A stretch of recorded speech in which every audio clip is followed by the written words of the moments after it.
Alors aujourd'hui au podcast, on reçoit Marie-Ève qui travaille dans l'exportation. Ouais, exportation, c'est pas clair, hein, qu'est-ce que c'est? C'est comme, elle l'a vraiment bien expliqué en effet. Elle, c'est vraiment dans le contexte, elle travaille pour le gouvernement et elle travaille dans l'exportation depuis 20 ans.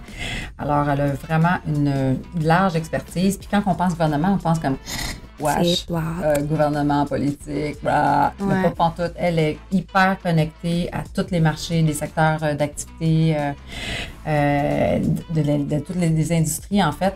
Et elle représente dans le fond le Québec. Elle représente le Québec, puis elle fait des liens entre les entreprises du Québec et les entreprises à l'extérieur pour voir comment ils peuvent travailler ensemble. Alors, c'est un mélange de vente, si on veut, développement d'affaires, un mélange de consultation, oui, parce qu'elle les aide diplomatie, en effet. C'est un mélange de tout ça. Fait que c'est super intéressant au point où je fais comme, oh my God, j'aurais aimé ça faire ça, ce job-là. C'est vraiment intéressant. Vraiment. Alors, je vous conseille vraiment d'écouter cet épisode de l'Amphithéâtre Homo, si vous allez apprendre beaucoup et c'est un très, très beau choix de carrière. Vraiment. Bon épisode!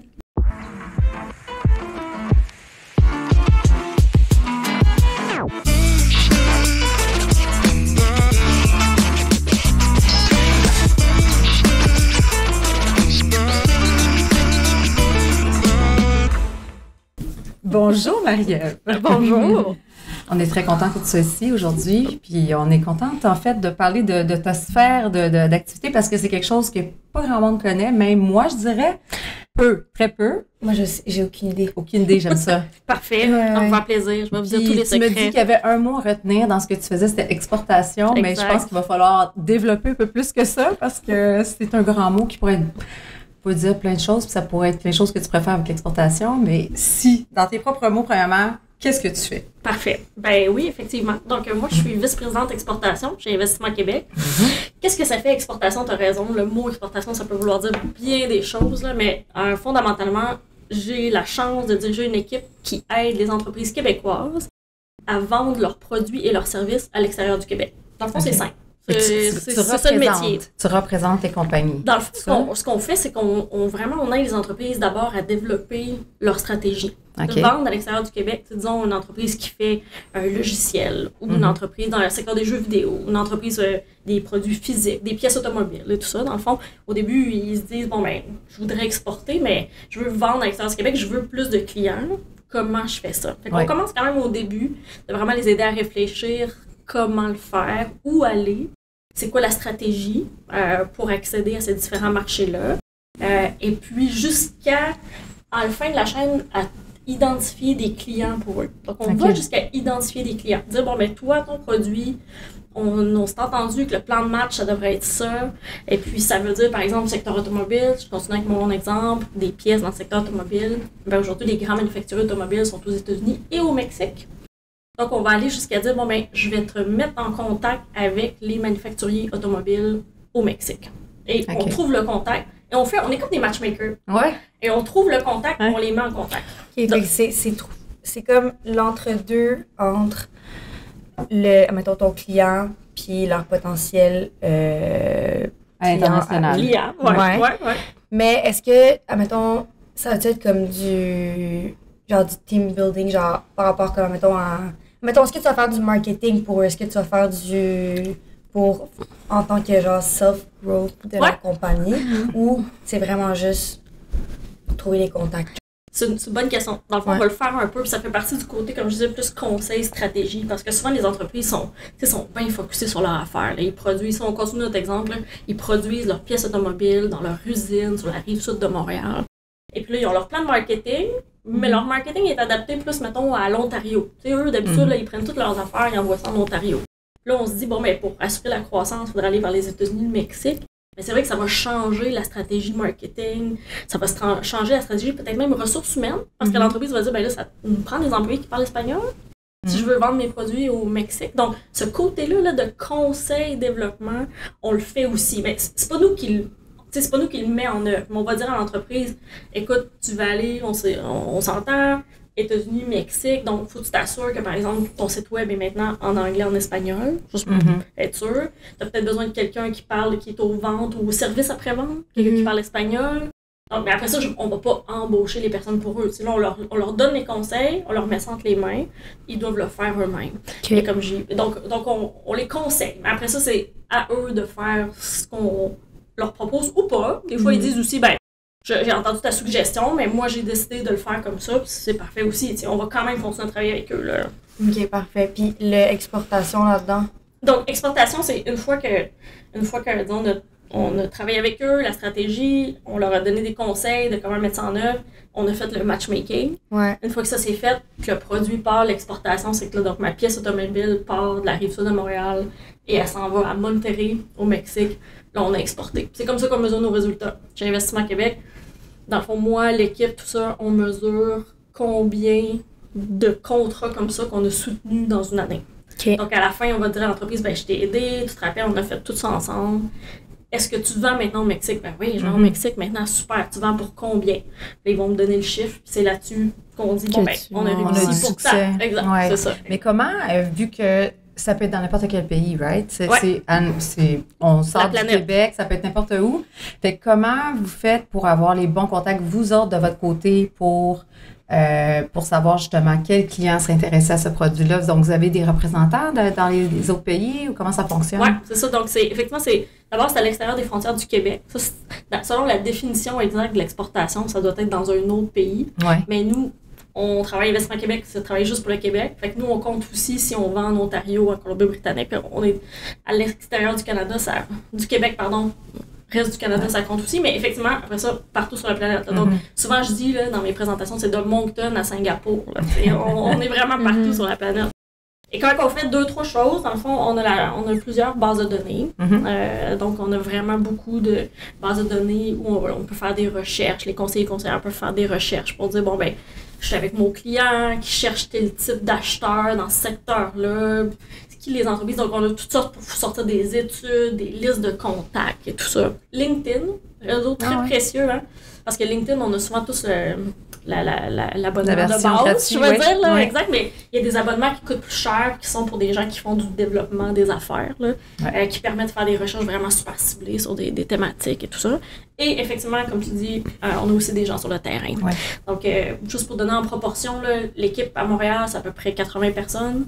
Puis on a un autre 80 personnes réparties partout sur la planète. Donc, sur le 160, là, c'est 50-50. 50 à Montréal, 50 un peu partout sur la planète. Puis toi, tu as déjà fait ça, être ailleurs qu'au Québec? Exact. Parce que je connais un petit peu ton background.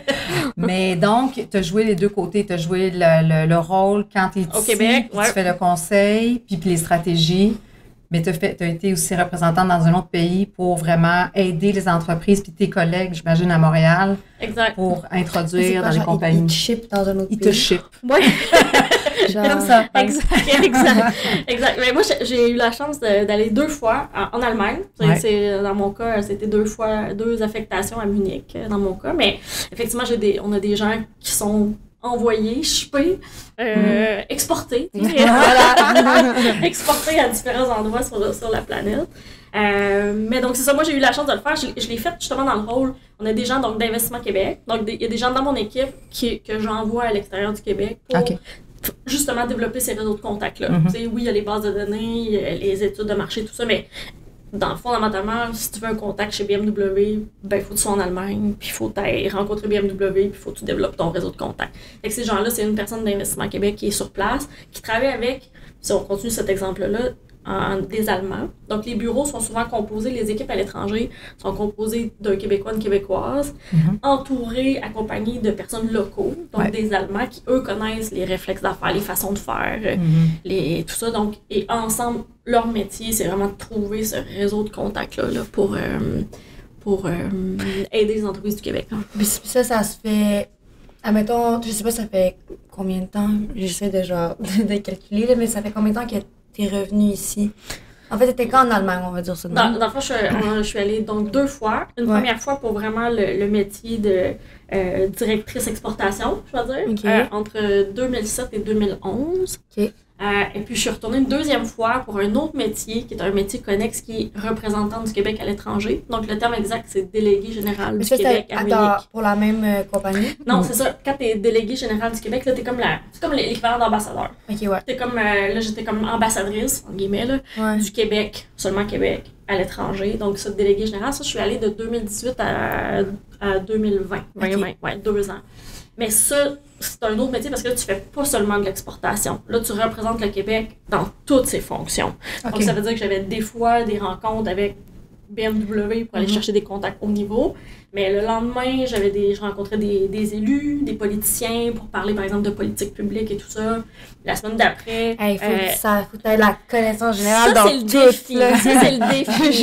Ça, c'est le défi. Wow. Délégué général, c'est le défi et l'intérêt. Là. C'est de vraiment, tu couvres tous les champs d'intérêt du Québec là, à l'étranger. Donc, ça, c'est un autre travail en soi, mais d'être représentant du Québec. Mais la première affectation que j'ai faite, comme directrice économique, directrice à l'exportation, là, tu es vraiment dans le même métier d'aider les entreprises du Québec à exporter. Puis toi, est-ce que c'était un choix que tu avais exprimé de dire j'aimerais ça travailler en Allemagne ou c'est vraiment comment ça fonctionne? Est-ce que tu aurais pu dire moi je veux travailler à Dubaï, moi je veux travailler au Japon, Dubaï. Ah non, ben on jase. Mumbai. À Mumbai.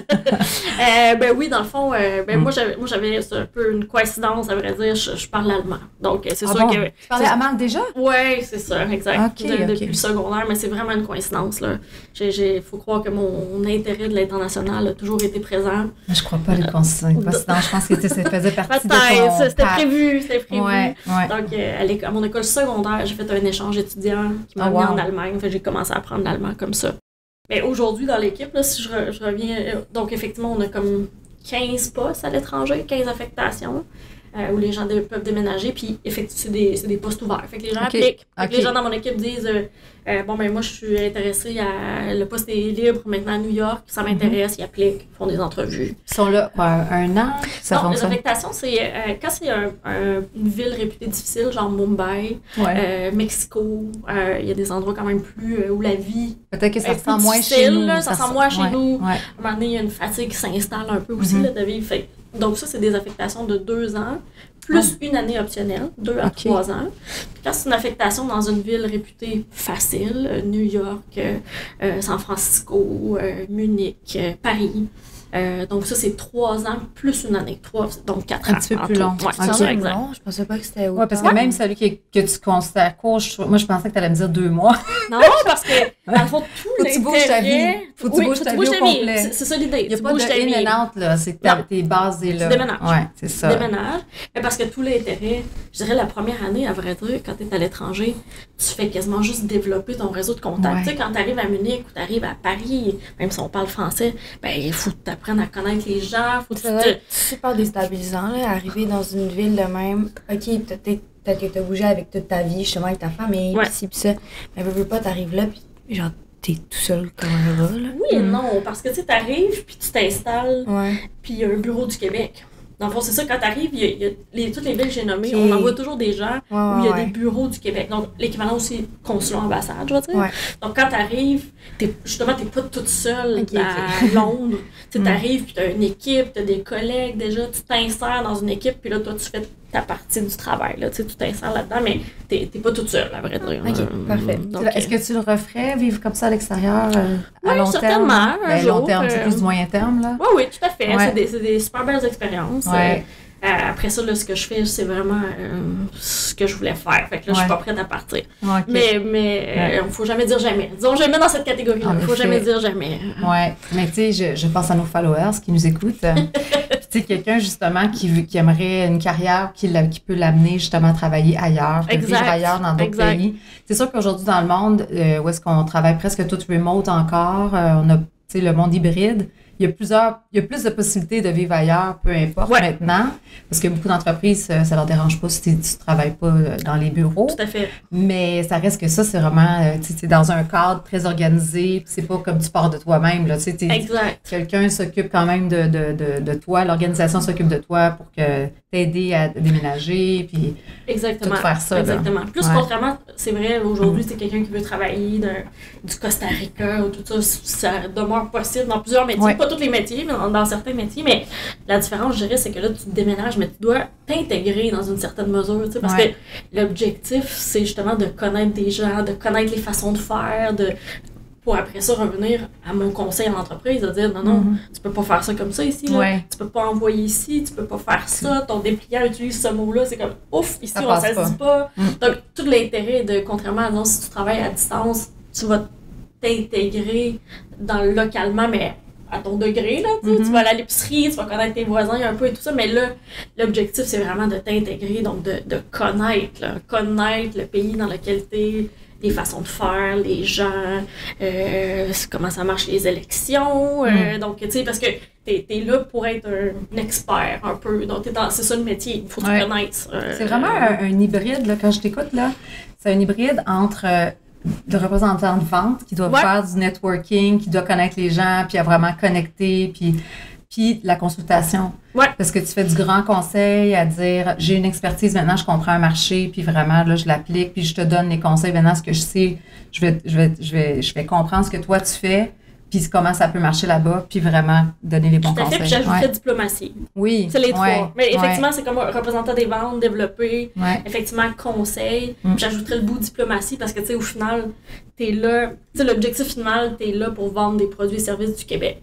Mais tout ça se fait élégamment. Hein? Donc, développer des contacts, être diplomate, trouver des solutions win-win ensemble. Donc, il y a un côté quand même diplomatie de justement c'est là que ça aide de comprendre un peu la société dans laquelle tu es, c'est de se dire, tu sais, eux, par exemple, la ville a pris des engagements super ambitieux en termes de énergie verte, exemple. Là, tu apprends ça. Bon, je suis à Munich, je suis à Paris, ils ont pris des engagements super ambitieux. Fait que là, quand tu approches les gens, tu fais pas juste leur dire « Hey, on a des vraiment belles solutions d'efficacité énergétique au Québec. » Tu peux leur dire « Je sais, je suis au courant que vous avez développé, vous avez une stratégie ambitieuse en termes d'efficacité énergétique, énergie verte et tout ça. Au Québec, nous, on est comme ça, on est bon dans ci, dans ça. Et en passant, on a des belles entreprises qui font ça. Fait qu'il y a comme un côté aussi diplomatique, la petite nuance peut-être avec représentant des ventes. Mais c'est vrai, représentant des ventes, effectivement. Mais, pour l'aspect networking. Exact. Mais il y a ce côté-là un petit peu aussi de l'amener dans une carte de visite un peu diplomatique. Parce qu'à la fin de la journée, c'est pas moi qui va faire la vente. Hein. Non. À la fin de la journée, moi, l'intérêt quand tu es sur place, c'est d'avoir le meilleur réseau de contacts qui te font confiance, que tu vas leur faire des bonnes références et tout ça. Fait il faut développer cette relation-là. C'est là que le côté un peu diplomatie embarque aussi. Oui, mais ça doit être difficile aussi de changer d'industrie, comme tu disais, l'exemple de pas à partir des parts d'auto, mais tu peux être une autre journée dans un dossier carrément d'autre chose, des produits cosmétiques, une autre affaire. Fait que de changer d'industrie comme ça doit être difficile. Il me semble que c'est très différent quand tu tombes d'une industrie à une autre. Oui. Effectivement, mais si je reviens à l'équipe à Montréal, donc l'équipe de conseillers en exportation à Montréal, eux sont justement organisés par industrie. OK. Donc, par exemple, pour le secteur des transports, j'ai 5-6 conseillères qui s'occupent uniquement des entreprises dans le secteur du transport. OK. Il y en a bien de consommation.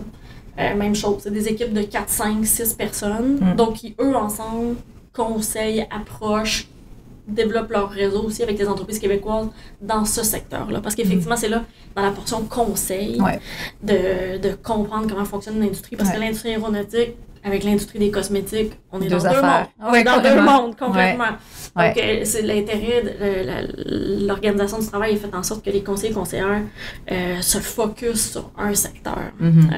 Ça fait du sens. Sur un secteur, en fait, c'est matriciel, je ne veux pas trop mélanger, mais c'est matriciel, fait qu'ils font comme un secteur sur un continent. OK. Mais ensemble, ils couvrent toute la planète.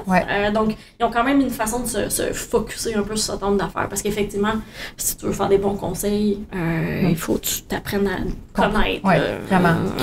Les petites équipes à Montréal, admettons, on va dire justement dans les cosmétiques, eux, ils vont... Parce que je veux juste essayer de comprendre mieux.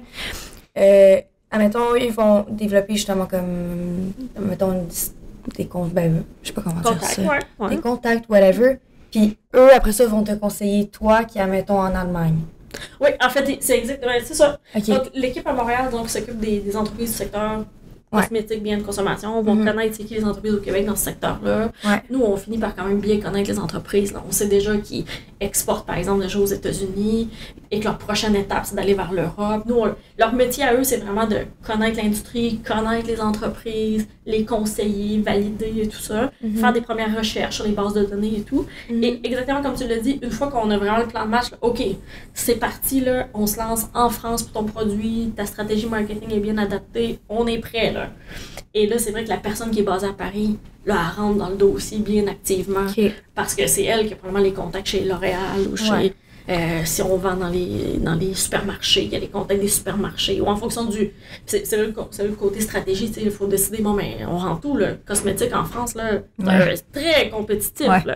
C'est les champions de la planète des cosmétiques. Fait que nos cosmétiques québécois, par exemple, ils ont des chances, mais pas n'importe où, pas n'importe comment. On les vend comment? Par Internet, sur Amazon, on les met sur les tablettes dans les supermarchés, c'est quoi la gamme de produits? Non, c'est très, très haut de gamme, on va mettre ça dans les boutiques spécialisées. En tout cas, donc, tout ce côté-là. Mais effectivement, ça commence à Montréal, ils connaissent les entreprises, ils font des conseils, ils développent la stratégie. Quand on est rendu vraiment à la mise en œuvre, là, rencontrer l'acheteur, le client en France ou à Singapour, là, c'est des personnes sur place qui ont un rôle vraiment central. Mais toi, tu te déplaces encore beaucoup ou c'est dans ton rôle? Oui, moi, je me déplace encore beaucoup, effectivement. Donc, disons, dans l'équipe, les conseillers conseillères se déplacent 3-4 fois par année à peu près. Souvent avec des groupes d'entreprises. 7, 8, 10 jusqu'à 20, 40, 50, 75 entreprises d'une même industrie.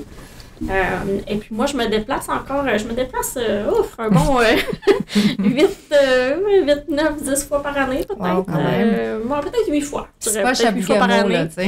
Non, c'est ça, exact. Je me déplace, mais mes deux objectifs que j'ai toujours, c'est faciliter ce qu'on essaie de faire pour les entreprises. Donc, c'est sûr que quand je suis là, bon, avec le titre et tout ça, vice-présidente, ça permet souvent de rentrer. Donc, si on est... bon exemple, j'ai eu la chance d'aller à la conférence sur les changements climatiques à Dubaï, juste avant les fêtes. On avait 75 entreprises québécoises qui étaient là, qui font toutes des choses différentes. Traitement des eaux, traitement de l'air, tout dans le secteur de l'environnement. Puis là, dans le fond, moi, le rôle que je veux jouer, puis c'est que c'est dans ces occasions-là que je me déplace, c'est que du fait de mon titre, entre guillemets, on organise en fait une rencontre pour moi avec des entreprises étrangères qui cherchent des technologies. Exemple, Walmart. Mais Walmart ont pris, par exemple, des objectifs très ambitieux en matière de leur trace verte, là, de devenir vert.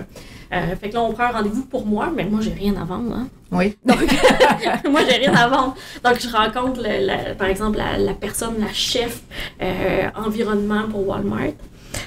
Mais j'invite toutes les entreprises du Québec à m'accompagner. Dans le fond, moi, je commence la rencontre, après ça, je parle plus, puis je présente toutes les entreprises peuvent se présenter, expliquer, puis ça leur fait un bon contact. Fait que quand je me déplace, c'est vraiment comme pour ouvrir des portes de cette façon-là.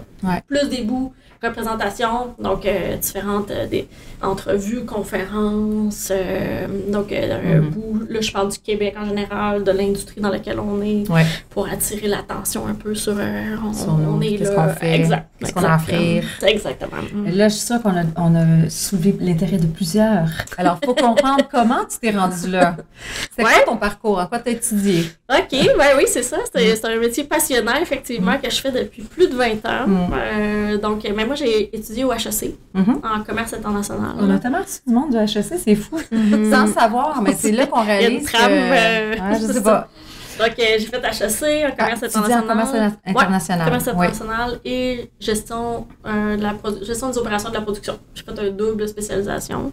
Mais c'était un bac qui avait ces deux spécialisations-là. Oui, c'est ça. Tu finissais avec deux branches. Mais c'est un bac. Et à cette époque-là, est-ce que petite Marie-Ève savait qu'est-ce qu'elle voulait faire? Moi, j'ai quand même toujours pas mal su ce que je voulais faire. Ouais. Travailler en commerce international. OK. De lu dans une brochure là, à mon école secondaire à Rimouski. Je me suis dit, tiens, moi, je vais faire du commerce international plus tard. Sans trop savoir comment ça s'articulerait. Mais je me suis dit, bon, ça doit commencer par un cours de commerce international. Ça me semble un bon fit. Ça a l'air pas mal. Donc, j'ai fait HEC 3 ans. Puis, c'est ça, à la fin de mon bac, je me suis dit, bon, est-ce que je fais la maîtrise et tout ça? Je regardais les différentes options. Puis à ce moment-là, l'équipe de soutien à l'exportation, donc le métier que je fais aujourd'hui, était à l'intérieur du gouvernement. Donc, pour accéder à ces postes-là, il fallait faire les examens de la fonction publique du Québec. Aujourd'hui, ça n'existe même plus. Aujourd'hui, on peut rentrer au gouvernement par d'autres façons. Mais à ce moment-là, c'était comme un examen écrit.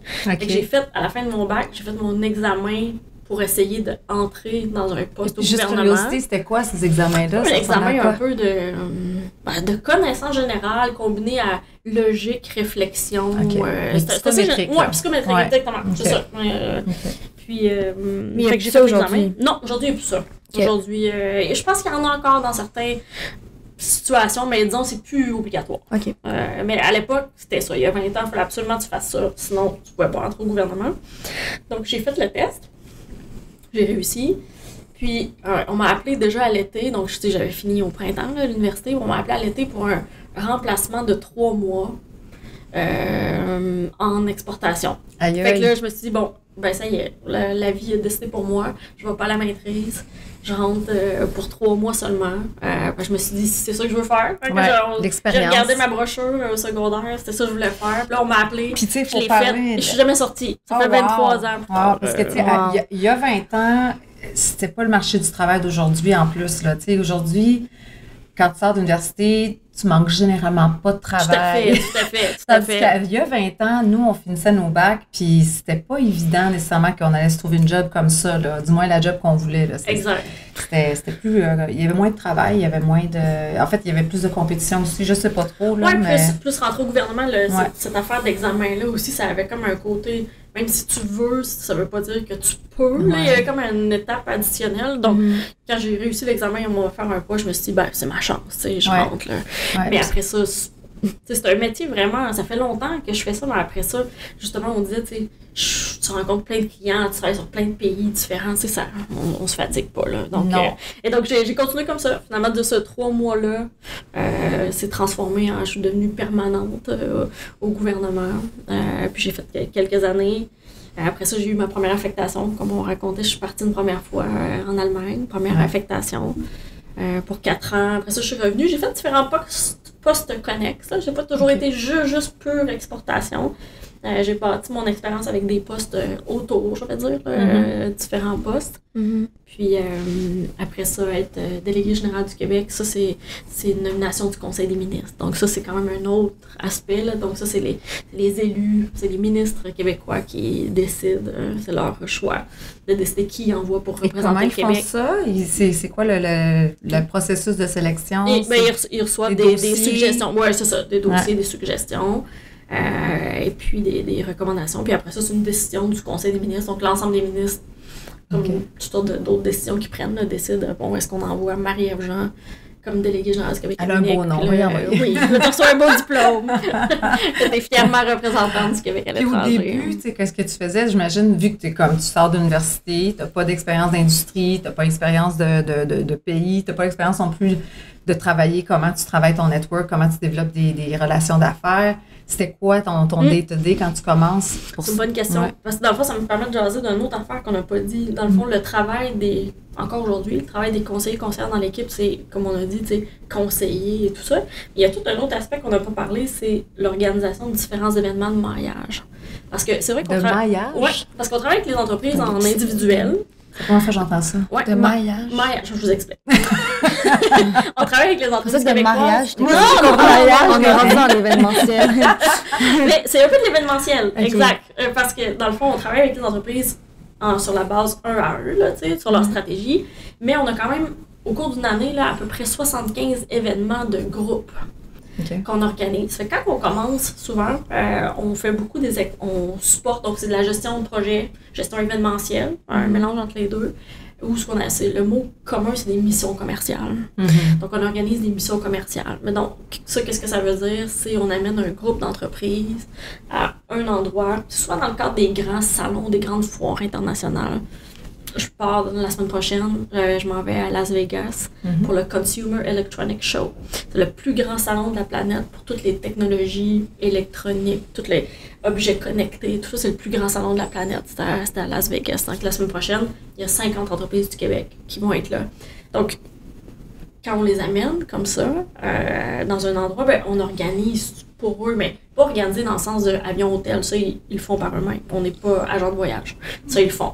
Quand on dit organiser, c'est parfois on a un kiosque, on a un espace sur place. Donc, dans ce cas-ci, au Consumer Electronics Show, on a un espace qui permet de faire des présentations, des showcases, des technologies québécoises. Fait que chacune des entreprises a comme une période dans la semaine où ils font une présentation. Mais là, pour faire la présentation, on se rappelle qu'on veut vendre des produits et services. Fait que là, nous, on invite les bonnes personnes à venir écouter leur présentation. Il y a quand même tout un côté un peu événementiel, gestion de projet. Fait que ça, tu fais ça au début de ta carrière? Souvent, mais t'en fais tout le long, à vrai dire. Là, t'en fais tout au long de ta carrière, mais au début, pour répondre à la question, je pense que c'est ça qui permet au début quand même de bâtir ta connaissance, ton expérience. Parce que là, c'est hyper concret. Tu as 20 entreprises, 30 entreprises, tu t'en vas dans tel salon, dans tel secteur. Puis là, ben, tu travailles avec les équipes sur place. Encore une fois, il y a des équipes locales, puis tu organises un programme de rencontres de maillage. C'est là que mon maillage, c'est de rencontres de rencontres d'affaires. Dans le fond, tu organises ton programme de rencontres d'affaires qui va s'échelonner sur quelques jours. Donc ça, souvent, quand tu commences, là, quand tu sors, quand les gens qui arrivent dans mon équipe, quand ils débutent, ben d'abord, ils se familiarisent avec leur industrie. On leur dit, ben maintenant, tu vas être dans l'équipe aéronautique. C'est comme, oh, attends, je sors de HEC, là, moi, l'aéronautique, je connais pas ça. Pas de problème, tu as des collègues. Fait que tu t'apprends à connaître les entreprises de l'aéronautique, tu vas visiter les entreprises, tu vas visiter Bombardier, CR, Pratt, tu comprends un peu comment ça fonctionne l'industrie. Puis souvent, après, tu te mets à organiser des événements comme ça. Un peu à différents endroits. Fait que là, ça te familiarise un peu avec justement c'est qui les entreprises du Québec, comment ils vendent leurs affaires. Et là, c'est là que tu bases ton expérience, puis qu'après, quelques années plus tard, tu es confiant de dire à des entreprises, bon, maintenant, cette industrie-là, si tu veux aller vers l'Asie ou si tu veux aller vers l'Europe, c'est comme ça que je te recommande de le faire, parce que tu as vu les autres, tu sais. Tu apprends, tu bâtis ton bagage. En fait, la chance qu'on a, c'est que nous, on voit les stratégies, puis on jase avec les entreprises de toute l'industrie. Chacune des entreprises sont experts dans ce qu'ils font, mais ils ne parlent pas nécessairement à l'autre à côté qui fait pas la même affaire qu'eux, mais presque. Et l'autre à côté, l'autre à côté. Nous, on est comme transverse. On est transverse. Donc, ça fait qu'on bâtit l'expérience. Les gens qui arrivent dans l'équipe bâtissent leur expérience parce qu'eux, ils parlent avec plusieurs. Fait qu'ils, rapidement, ils voient comme, ah, lui, il fait ça de même, mais lui, il fait ça comme ça. Bon, ils vont pas dire, là, c'est des secrets, là, on va pas partager, mais tu dis, ah, il me semble que lui, il a plus compris, ça marche mieux son affaire. Fait à lui, je vais dire, sans nommer personne. Mais il me semble que ta stratégie est pas tout à fait à point. Fait que, on apprend à côtoyer plusieurs parce que une entreprise, dans son quotidien, pas le temps de faire. Qui est dans sa bulle, dans son petit monde, vous autres, vous avez vraiment comme justement une vue plus globale. Exact. En ayant ça, puis tu sais, des fois, de pas trop creuser dans tout le détail, parce que les gens sont tellement experts dans leur domaine qu'ils perdent le big picture des fois. Puis vous autres, vous êtes capables de le passer. C'est vraiment... Exact. Ça doit être vraiment... moi, je peux juste imaginer quand tu fais ce travail-là, tu peux tellement écrire des white papers, tu sais, des documents comme pour aider les entreprises, surtout quand tu es spécialisé dans une industrie puis tout ça, pour dire comment tu pourrais aller plus loin dans cette industrie-là, voici les trends, voici ce qu'on entend. Est-ce que c'est quelque chose qui est fait? En général, non, on n'est pas des experts de longs documents, on est plus dans l'action, je veux dire, dans les rencontres d'affaires et tout ça. Les gens qui s'intéressent à ça, ben, après ça, souvent, il y a un bagage après un certain nombre d'années chez nous. C'est sûr qu'ils ont un bagage. On envoie qui quittent, par exemple, des fois pour pas qu'ils n'aiment pas le travail. Évidemment, on fait le meilleur métier du monde, mais une fois, reste qu'ils ont développé une expertise dans une industrie. Peut-être qu'après, ils vont se joindre à une entreprise de ce secteur-là. Ou peut-être plus à une firme de consultation. Ils vont se faire prendre par c'est sûr. Parce que c'est sûr. Ça fait partie de... Puis on dit, comme tu disais, aujourd'hui, le marché du travail est très compétitif et tout, mais... fait que les gens, on accepte ça, hein, que les gens viennent dans nos équipes pour quelques années, on bâtit quelque chose ensemble, puis après ça, ils vont vers d'autres choses. Mais après ça, c'est un bon métier aussi pour justement développer ses connaissances et son réseau. Fait que souvent, des fois, pas souvent, mais occasionnellement, les conseillers conseillères après vont obtenir des fois d'autres emplois, plus dans l'industrie, parce qu'ils disent hey, moi, j'aime vraiment ça, l'aéronautique, là, je veux plonger là-dedans. Ou d'autres qui disent moi, j'aime mieux rester chez Investissement Québec parce que justement, là, je vais faire 3, 4, 5 années d'aéronautique, mais après ça, j'aimerais ça m'intéresser au secteur des biens de consommation, des cosmétiques, ou moi, dans le fond, ce qui m'intéresse vraiment, c'est les technologies propres, environnementales. Fait que, tu sais, t'as la chance de bouger, là. Ou moi, ce que je veux, c'est partir vivre à l'étranger. Donc, ça, c'est sûr que ça, c'est quelque chose qu'on offre, là, qui est pas nécessairement si facile à trouver ailleurs, là.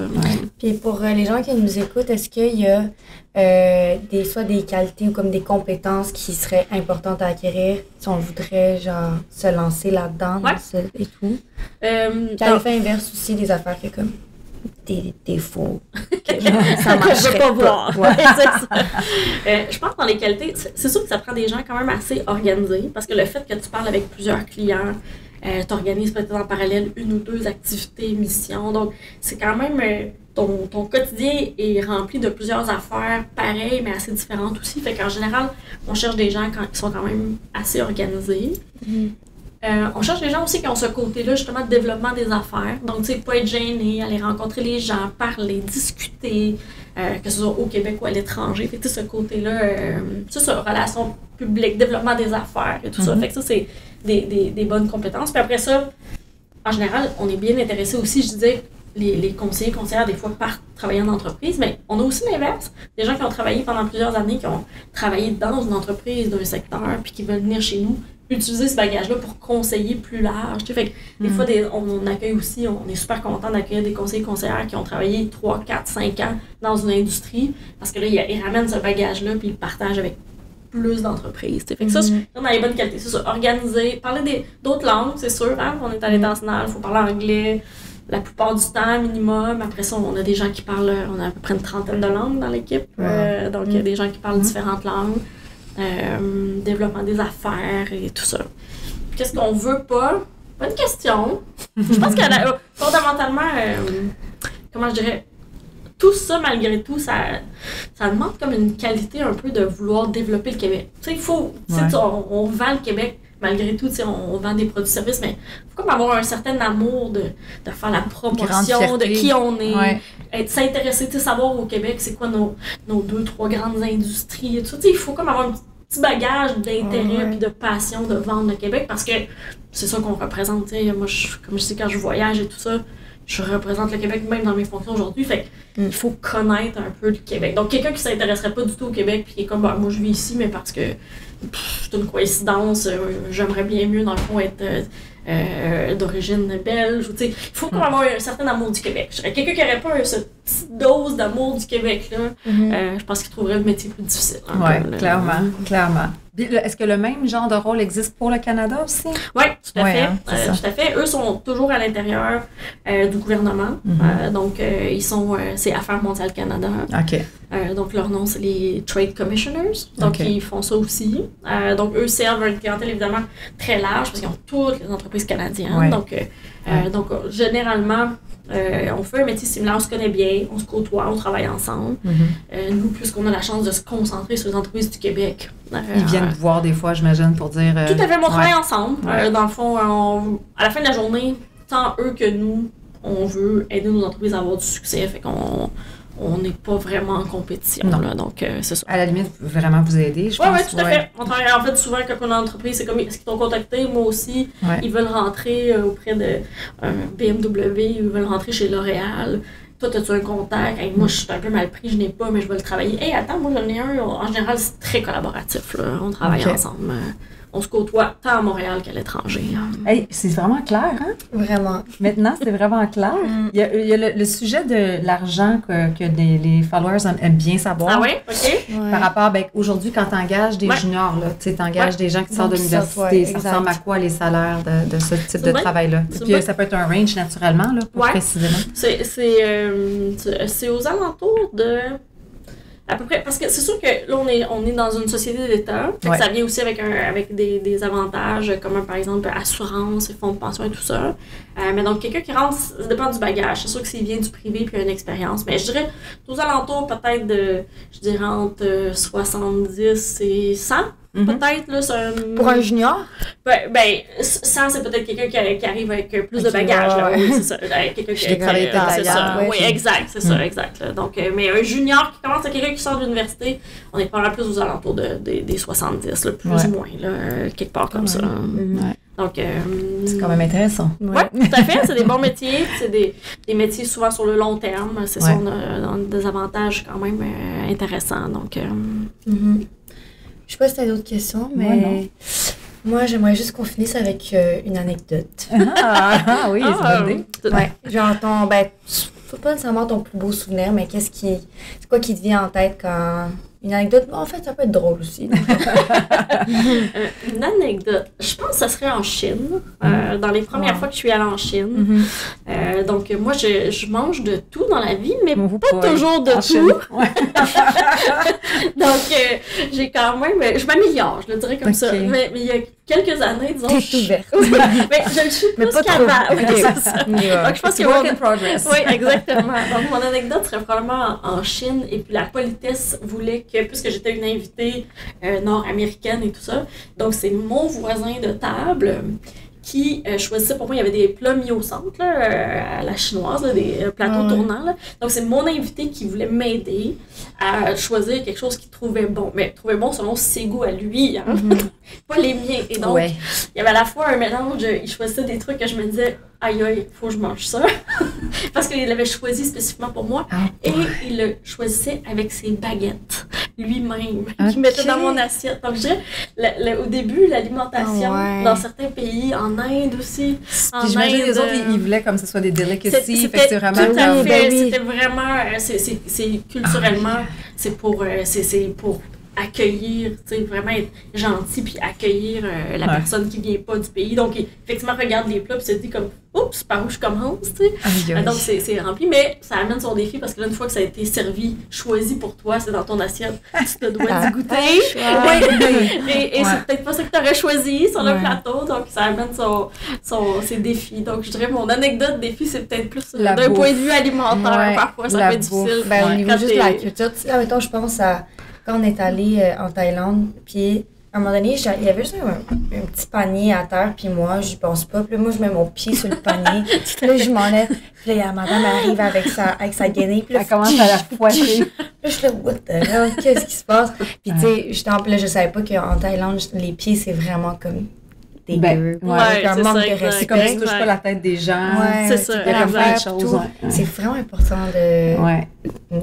Exact. Avoir un minimum de knowledge sur la culture du monde. Je pensais qu'elle allait parler bouffe parce que moi, en Thaïlande, la bouffe, j'avais des images de brochettes de genre de scorpions. Puis c'est ça. Puis d'araignées. Qu'est-ce qu'il y avait? Genre, il me semble que c'était des scorpions. Puis des bébés oiseaux qui est comme dans des trucs, mais ils sont comme, tu sais, ils ont grandi dans la coquille, mais ils mangent frits, mais comme encore dans la coquille. Fait que les anecdotes sont plus de cet ordre-là. Bon, après ça, je pourrais vous compter moult avions manqués, vols reroutés vers ailleurs et tout ça. Mais ultimement, la nourriture, quand on est invité en plus, là, donc on se sent comme une petite culpabilité de manger. Donc, OK, mais moi, là, vu que tu as ouvert la porte une dernière anecdote, OK? Parce que vu que, justement, tu deals avec la grande sphère tu arrives dans les entreprises, c'est des gens haut placés, puis tout ça, tu as dû voir comme des choses wow, là, tu sais, vraiment comme tellement impressionnant, tellement beau, tellement luxueux. Ah, tout à fait, c'est sûr, à différents endroits, à Dubaï, on peut pas le nommer. Dubaï, c'est impressionnant, là, comme ville. Donc, effectivement, t'es reçu dans des entreprises, là, c'est effectivement... Surtout chez vous, après, t'es comme moi, c'est ordinaire. Non, je pense que, tu sais, on développe effectivement, c'est intéressant, tu sais, mais en fait, c'est vraiment l'intérêt de voir différentes cultures, tu sais, t'arrives au Japon, complètement différent, c'est un autre monde en soi. Puis tu dis, bon, ben, je m'en vais en Corée du Sud, donc, pas du tout, Corée du Sud, c'est un autre monde, c'est fantastique, t'arrives à Dubaï, Mexique, donc en Inde, l'Inde c'est fabuleux, fantastique aussi, donc en Australie, bref, ça donne la chance de voyager à beaucoup d'endroits sur la planète, mais et de justement s'imprégner de la nourriture, la culture et tout ça, mais ça vient avec son lot d'anecdotes, là, ça c'est clair. Ben, merci beaucoup, c'était super intéressant. Ça fait plaisir. On comprend bien maintenant ce que tu fais. Exportation, c'est bon? Exportation, c'est réglé. Super. Est-ce que tu as un examen, je vais le faire. Merci encore. Merci à vous. Bye. Merci tout le monde d'avoir été là. On espère que ça vous a plu. Suivez-nous sur toutes nos plateformes médiatiques, donc Instagram, TikTok, Apple Podcasts, Spotify, sous le nom de Mettons que. Et puis, si vous avez des questions ou des commentaires, n'hésitez pas à nous rejoindre. Merci! Merci!